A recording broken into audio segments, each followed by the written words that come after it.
the CRUD operations in this case stand for create, read, update, and delete.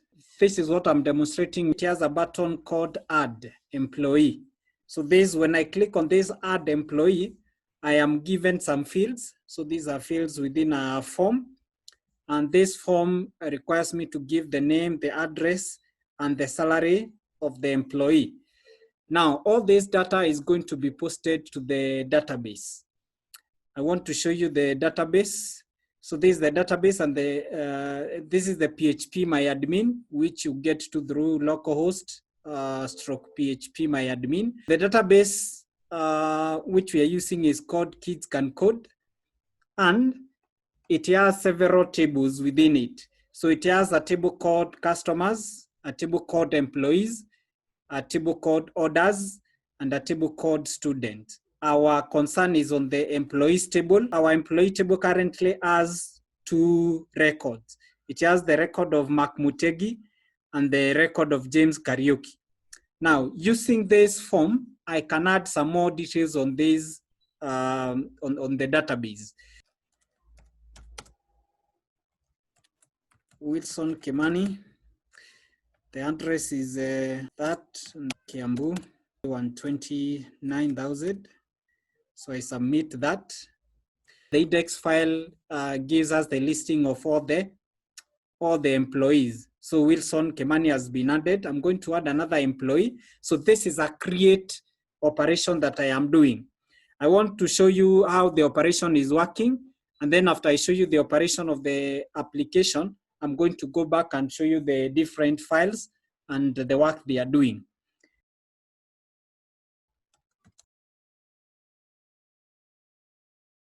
We have add and Jerry added, and I can add the last one.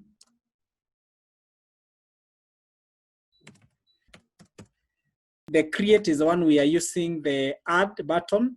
The read is the one mainly we are doing just selecting and then presenting the data to the user. This index file is giving us all the employees. Now, if I wanted to see the specific employee details, I can click on that employee. So I just need to click on the view. So I view record, I click on that, and you can see, get the details of Mark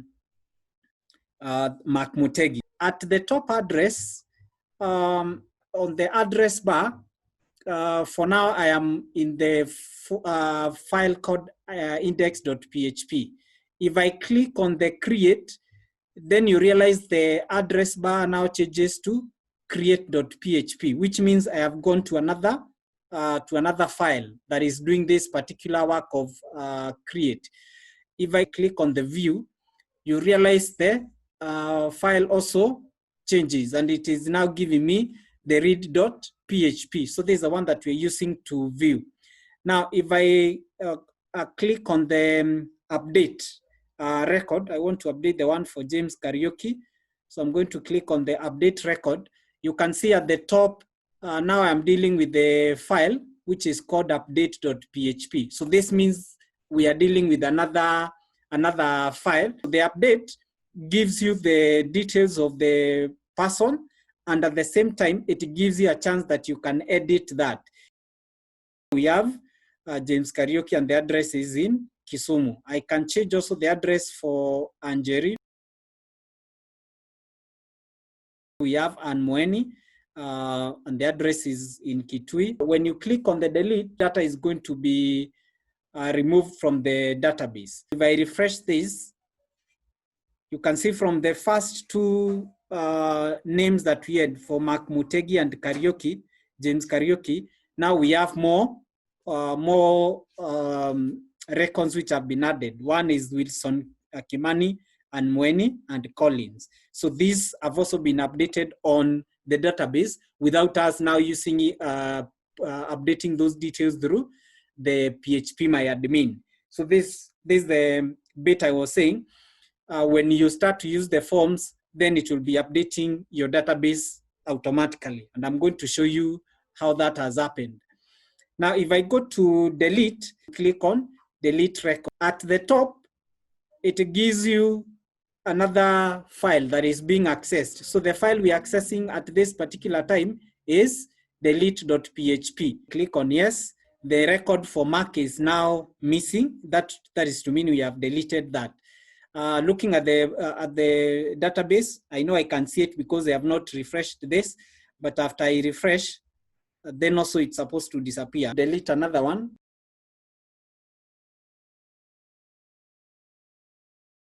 We have the different files as I was mentioning, like index.php, the add. This would be the same as the create in the application that I'm dealing with. You have the delete, which now deletes an entry. And then also you have edit, which edits an entry.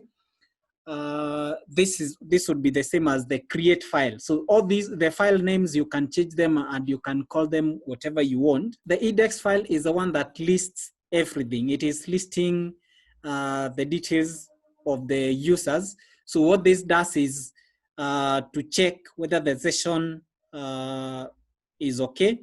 And what we are starting with is to require the pdo.php. This, what we are requiring here is the connection file. We are doing a select query for all the data within the database. So we are selecting the name, the email, and the password from the table which is called users. So that is what we are doing by that query. Then using PHP, we echo that one in a table. So you can see the first statement is echo a table.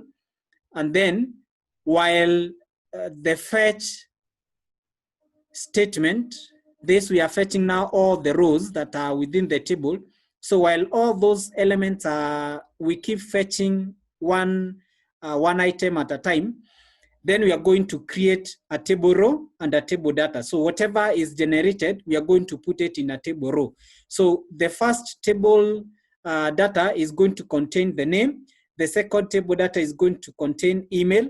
And then the third table data is going to contain the password. And then after that, we just close that table. But you can see there is something else that is also added in table data. And what we are adding is edit button and also a delete button. And at the bottom there, you have the add new user. With this file, the index.php is to create a table, and that table is going to contain all the data that you are fetching from the database. And at the same time, it's going to contain the links or the buttons to the other files that we are going to be using in this case. This is the rows that we have generated using the select query.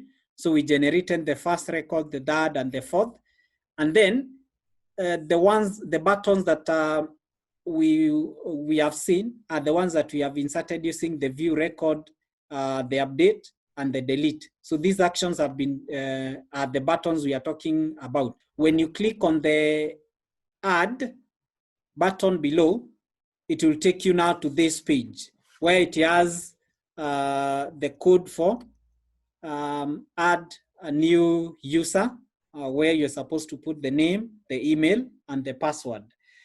And you can see the code that is achieving that.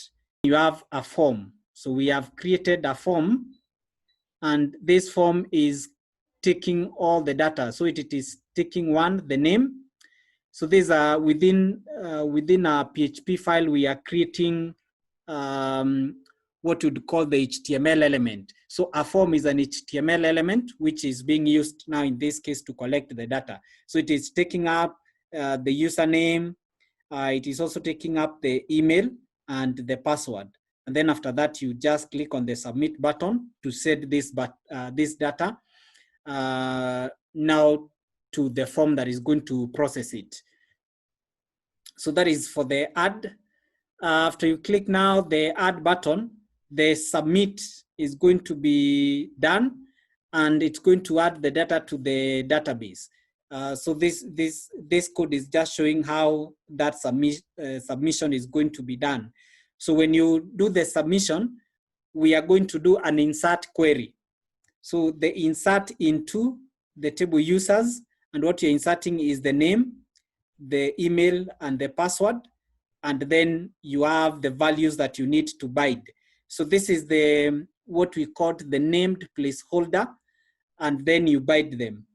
So we are before we execute the statement, we are preparing the SQL statement, which is the insert query, and then you bind the name, which is the placeholder here for the values.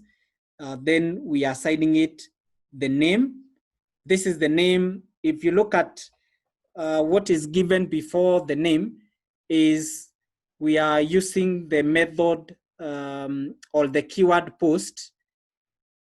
Then we give now the data that is going to come with the post. So the data that is coming with the post is the name, and that is one we are going to assign to the name. And the one that comes with the email, we assign to the email. And then the one that comes with the password is the one that is going to be assigned to the password. Something I want to you to note, I'm taking us back. This form is being submitted using a method called post. So this method we are calling post is the one that we are using to retrieve the data.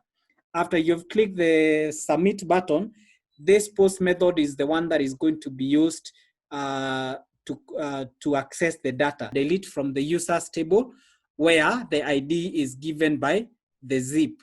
You do the prepare, like is given, then you can execute it, and you execute it with the data values that you wanted to be processed. Confirm, you're deleting the data. The edit gives you a text field where you can change the data and it makes them editable. And then when you click on the update, it's going to change the values within the database.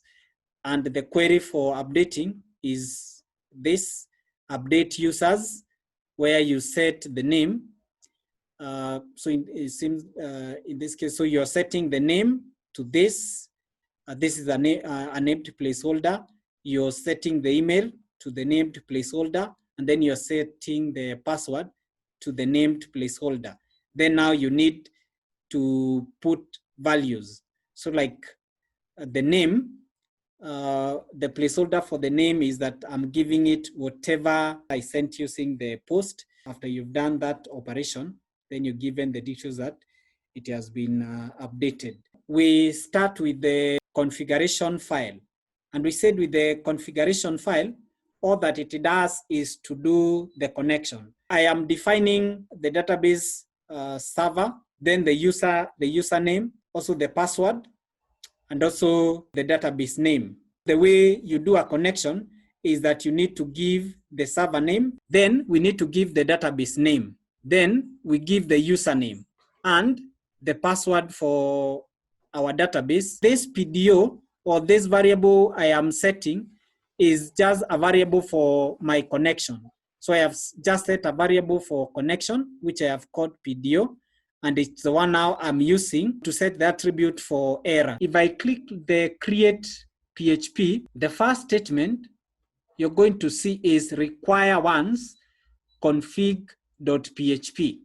So what this is telling this PHP code is that before you continue, establish a connection with the database. If I go to the delete, also the same thing is happening. We need to establish a connection before we can delete anything on the database. The create file is supposed to insert data into the database. So the insertion is for the name, the address, and the salary. We are checking that we have actually used the post method. And if we have used that post method, then we can go ahead and execute the rest of the code. First thing we are doing is to validate the name. We are validating the name. Also, we are validating the address, and also we validate the salary. A validation is to ensure that the data you've put is actually an okay, so that someone does not use a script and then they try to trick you and then put some other details in the database. The first statement just checks whether the input is empty. So if it is empty, then you're told to enter the name. So empty is a function, a defined function within PHP, and this is the work that it is doing to check whether the name is empty. Then if the name is empty, we ask you to enter it. If it is not, then we check whether it's a valid string. So we are using this. So these are just methods also which are already defined that you can use to check. After we have checked that those values are okay and we have them, the next thing is to insert them into the database. So insert into the table which is called employees, and we are inserting the name, the address, and the salary. So the values that we are inserting, so this is a named placeholder. So we want to insert name, address, and the salary. Then here we go to binding so that we can prepare the statement. So the statement that this is given by, so we are creating a statement that we're going to use for execution. So we create a variable statement and then we use the connection. Now there's something I want you to note. This PDO variable, if I go to the top, is not defined anywhere. So you can see we don't have PDO defined. This is the PHP database object that is the connection. So this connection is now the one that we define in the config file. So if you look at the config file, we already have the PDO defined. So how we can access it under the create is because we included the config. You see, with the require ones and the config file, this means now the PDO can be accessed within this create file. So we are doing now, we are using the PDO. So we prepare the statement, the SQL statement, which is at the top here. So we have, so this is the normal SQL statement. We prepare it, and then using now the PDO, we can bind the elements. After we have done this, now the binding, then you can execute the statement. So execute is a keyword. This is a function for doing that.